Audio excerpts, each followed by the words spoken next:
In front of me is Google Pixel 10 Pro, and today I would like to show you how you can add photos to text message.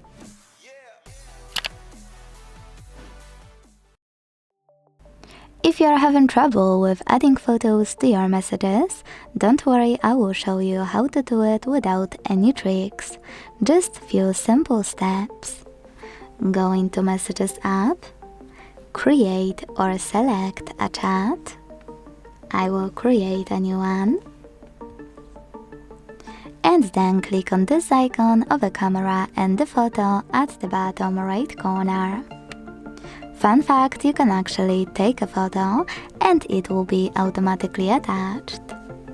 So you can send it right away. To pick any photo you already have on your smartphone, just click on it to attach it. You can pick multiple at once.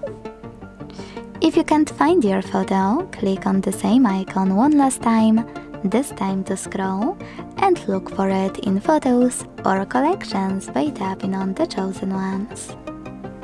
Then hit Done at the bottom right corner. Thanks so much for watching. If you enjoyed this video, leave a like, comment and subscribe. Bye!